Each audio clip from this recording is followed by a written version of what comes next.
This is a focused counter-violence safety segment. Today's segment is on jogging.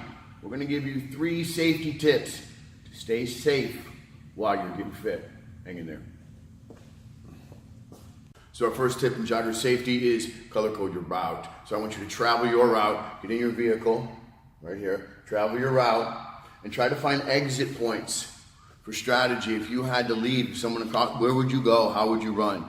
And here's how you determine the color code of that run. If you are trapped in, let's say, by a body of water, or by forests, or by apartment buildings, those aren't great places to exit to. So I would therefore change the color of my route. So if I'm color coding my route and I see all of these things, I would say, yeah, that's probably orange or red when I want to stay in white, or yellow during my run. I want you to tell your friends, families, and neighbors when you run, you're regularly scheduled. It's not a check-in. You don't have to check in with your neighbor every time you run, but they should know if you go missing, well, they normally run during this time. I haven't seen them, and here's their route and their projected path and pace.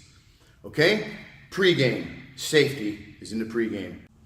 Tip number 2 for jogger safety, weaponize yourself.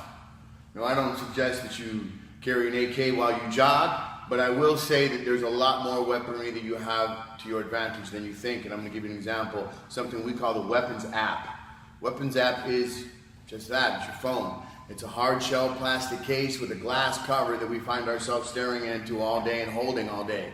So making an extension to weaponize yourself, learn to hit with the corners of it, over, slap the hand down, hit, maybe come up with it, palm strike the glass part, onto the face.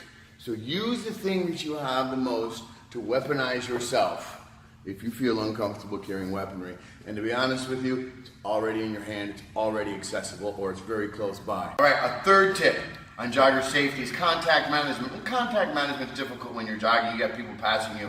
But listen, if the trail is so full that there's a lot of people, you probably don't have to worry about anything bad. Now, if you have some people that are coming and going once in a while, I'm gonna give you a tip for contact management while you're jogging. It looks like this. So if this is the person I'm passing, when you're jogging, after you pass that person, I want you to use this as an opportunity to turn once you pass them and do a side shuffle for 3 or 4 steps before you turn back. So that gives me an opportunity as I'm running to pass this person, side step, shuffle. Okay, this gives you the opportunity to turn, to look back without having to turn to fall forward. So, that's a helpful piece of advice. And finally, get in and get trained, because if you're going to be attacked, it's going to be a surprise attack. They may pick you up, take you from the scene. No matter what tips I can give you to avoid it, the best bottom line is to train. See you soon.